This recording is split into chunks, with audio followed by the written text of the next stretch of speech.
Good morning সবাইকে। কেমন আছেন সবাই?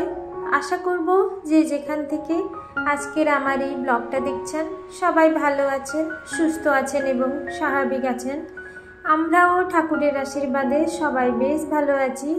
তো আজকে একেবারে সকালবেলা ঘুম থেকে ওঠার পর থেকেই আমি আমার ব্লগটা শুরু করছি। আশা করব অন্যান্য দিনের মতো আজকের এই ব্লগটাও আপনাদের ভালো লাগবে। সকালবেলা ঘুম থেকে ওঠার পরে প্রথম কাজ হচ্ছে ঠাকুর প্রণাম করে নেওয়া, তারপরে এক গ্লাস জল খাওয়া।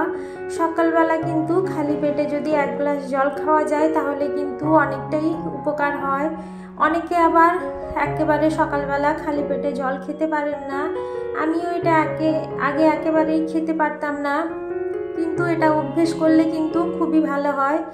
এরপরে ঘরের সমস্ত জানলা দরজা এবং বাইরের গেট সমস্ত কিছু খুলে দিচ্ছি, আর এই যে সামনের এই সিঁড়িটা একটু ধুয়ে দিচ্ছি। তার কারণ হচ্ছে আগে আমাদের বাড়ির চারপাশে প্রাচীর দেওয়া ছিল, কিন্তু ওটা কোনো কারণবশত প্রাচীরটা ভেঙে দেওয়া হয়েছে। তো সামনে শুধু একটা লোহার গেট আছে, কিন্তু চারিদিকে যে বেড়া আছে ওই বেড়া দিয়ে কিন্তু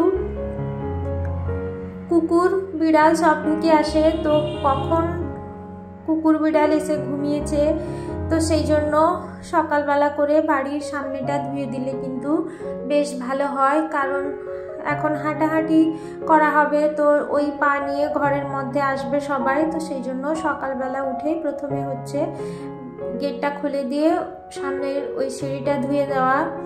এরপরে চলে এসেছি একেবারে ঘরটা ঝাড় দিয়ে পরিষ্কার করে নেব। আমি যেভাবে প্রত্যেক দিন রুটিন মাফিক আমার কাজকর্মগুলো করি সেগুলোকেই আমি আজকে আপনাদের সামনে তুলে ধরব। আমার সকালবেলা এই সব কাজগুলোই থাকে প্রত্যেক দিনের মতো। আপনাদের কাছে এগুলো একই একঘেয়ে কাজ হলেও আমার কাছে কিন্তু এই সব কাজের কোনো ক্লান্তি নেই, কিংবা এর থেকে ছুটি নেওয়া যায় না। এগুলো রুটিন মাফিক প্রত্যেক দিনই করে যেতেই হয়।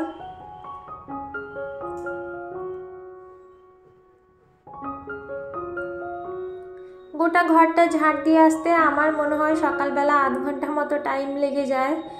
আর শীতকাল হলে তো প্রচুর সময় লাগে শীতের সকালে। এখন একটু শীতটা কমেছে, সেই জন্য কাজের গতিটাও একটু বেড়েছে। তো সমস্ত ঘর দোর ঝাড় দিয়ে একটু গরম লেগে গেছে, তো চাদরটা মোটা চাদরটা খুলে দিয়েছি। এখন গায়ে একটা পাতলা চাদর দিয়েছি। তারপরে চলে এসে সোজা একেবারে রান্নাঘরে। রাত্রেই সমস্ত বাসন কুসন ধুয়ে রেখে দিয়েছিলাম। এরপর একদিকে দুধ বসিয়ে দিয়েছি গরম করতে, আর একদিকে একটু চা বানিয়ে নেব। আজকে অনেক ভোরে উঠেছি, তো সকালবেলা মনে হচ্ছে একটু চা না খাওয়া পর্যন্ত একেবারে আর কোনো কাজে হাত দেওয়া যাবে না। চা খেয়ে একেবারে শরীরকে তরতাজা করে নিতে হবে, কারণ এখন গোটাটা দিন পড়ে আছে। গোটাটা দিন নয়, রাত পর্যন্ত পড়ে আছে। তো সমস্ত দিন আর রাত মিলিয়ে যে সমস্ত কাজগুলো আছে সেগুলো ভালো করে করার জন্য সকালবেলা কিন্তু একেবারে ফিট হয়ে পড়তে হবে, নাহলে কিন্তু পরের দিকে সমস্যা হবে। তো এক কাপ চা খেয়ে নিয়ে তারপরে চলে এসে সকালে জল খাবারটা বানাবো। এখানে রুটি বানিয়ে নিচ্ছি, আর তরকারিটা কালকে রাত্রে তরকারি বানিয়েছিলাম, ওটা একটু বেশি হয়ে গেছে। ওটা দিয়েই কেউ যদি খাবে, নাহলে মিষ্টি আছে, কলা, নানা রকমের জ্যাম, পিনাট বাটার ওইসব তো আছে, ওই দিয়ে সকালবেলা রুটিটা সবাই খেয়ে নেবে। সকালবেলা তেমন বেশি কেউ খায় না, সবার 2 পিস করেই রুটি বানাবো।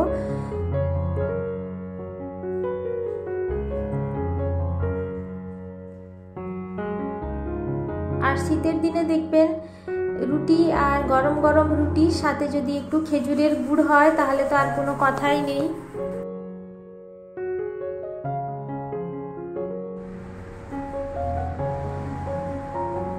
তো সকালবেলা খাওয়ারটা তৈরি করে যদি রেখে দিতে পারি তাহলে কিন্তু বেশ ভালো হয়, কারণ সকালবেলা তো যে যার মতো কাজে ব্যস্ত থাকে, তো সবাই যে যার কাজে বেরিয়ে যাবে। সেই জন্য সকালবেলা তাড়াতাড়ি করে খাবারটা তৈরি করে রেখে দিতে পারলেই আমার কিন্তু অনেকটা টেনশন মুক্ত হতে পারি।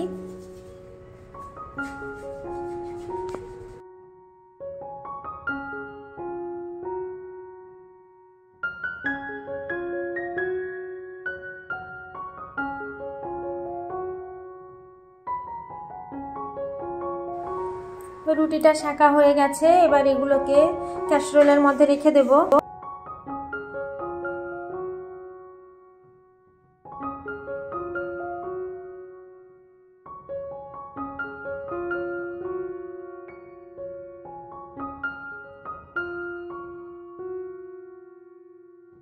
সকালবেলার মতো রান্নাঘরের কাজ প্রায় শেষ হয়ে গেছে।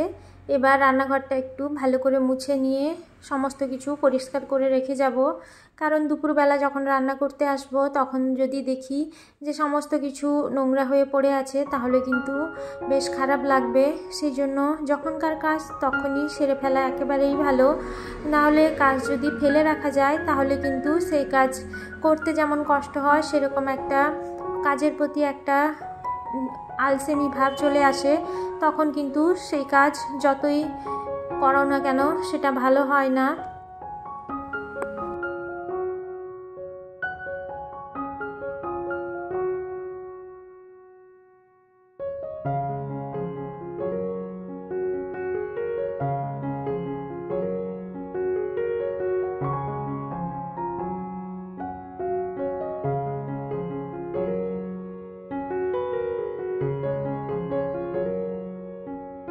রান্নাঘরে কিছু মশলাপাতি ফুরিয়ে গেছিলো কৌটোর মধ্যে, সেগুলোকে এবার ঢেলে রাখবো। কারণ এই কাজটা ভাবছিলাম সন্ধ্যের দিকে করব, কিন্তু ভাবলাম যে না, যে সকালবেলা এটা করে রাখলে দুপুরে যখন রান্না করব তখন কিন্তু হাতের কাছে সমস্ত জিনিস না পেলে একটু অসুবিধা হবে। কৌটোগুলো যেই মশলা শেষ হয়ে গেছিলো সেগুলোকে ধুয়ে উপর করে রেখেছিলাম, সেগুলো থেকে এবার জল ঝরে গেছে। তারপরে সেগুলোকে জিনিসপত্রগুলো ভরে রাখবো। তার কারণ হচ্ছে যখন কৌটোগুলোতে জিনিসপত্র ভরে রাখি তারপর কিছুদিন পর রান্না যখন করি, রান্নাঘরে তো কিচেন চিমনি নেই, রান্না করতে গিয়ে তেলের ছিটে চারদিকে হয়, তো সেই জন্য কৌটোগুলো ভীষণই তেল চিটচিটে হয়ে যায়। তো প্রত্যেকবার যখন কৌটোগুলোর মশলা শেষ হয়ে যায়, প্রত্যেকবারই যে কৌটোর মশলা শেষ হয়ে যায় সেই কৌটো তৎক্ষণাৎ আমি ধুয়ে তারপরে আবার নতুন করে তার মধ্যে মশলাটা ভরি।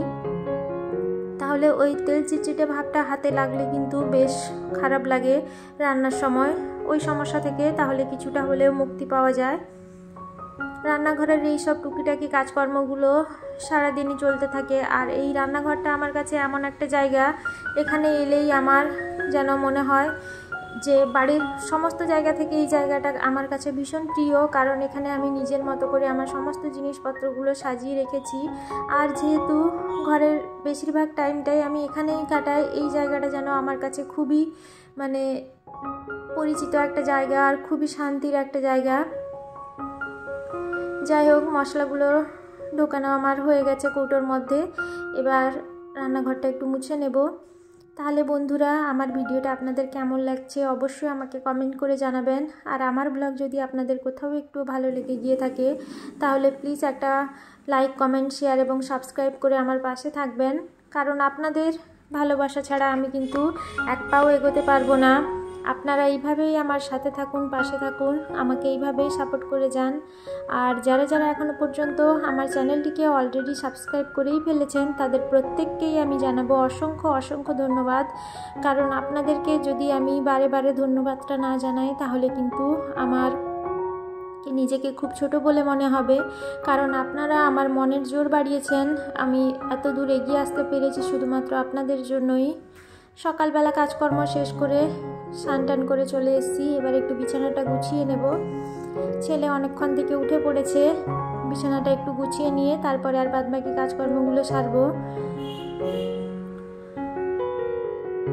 প্রত্যেক দিন ঘরের এইসবই কাজকর্মগুলো করতে করতে কোথায় যেন একঘেয়েমি প্রত্যেক দিন না হলেও কিছু ক্ষেত্রে চলে আসে। তো সেই সময় নিজেকে একটু সময় দেওয়া, অন্য যে কোনো একটু কাজ করা যাতে মনটা একটু ভালো থাকে, কিছু ফুলের গাছ লাগানো কিংবা ঘরের কোথাও কোনো জিনিসপত্র অদল বদল করা, এসব করলে দেখেছি নিজেকে অনেকটা ভালো মানে রিল্যাক্স বোধ হয় এবং একঘেয়েমিটা কাটিয়ে উঠে যায়। আর এই যে আমার ছেলেকে দেখছেন, ও তো আছেই আমার সমস্ত কষ্ট, দুঃখ আর ভালো লাগা, মন্দ লাগা সব ওকেই ঘিরে, ওই আমার সব কিছুই। ও ওর সঙ্গে সারাদিন অনেকটা টাইম কেটে যায়, তো বোঝাই যায় না যে সকাল থেকে রাত পর্যন্ত কীভাবেই কেটে গেল। এরপরে ছাদে চলে এসেছি, বা জামা কাপড়টা শুকোতে দিয়ে ঠাকুরকে পুজো দিয়ে চলে যাব। তাহলে বন্ধুরা, আজকের মতো আমার ভিডিওটা আমি এখানেই শেষ করছি। আপনাদের সঙ্গে দেখা হবে আবারও একটা নতুন ভিডিও নিয়ে। ততক্ষণে আমি সবাইকে জানাবো ধন্যবাদ।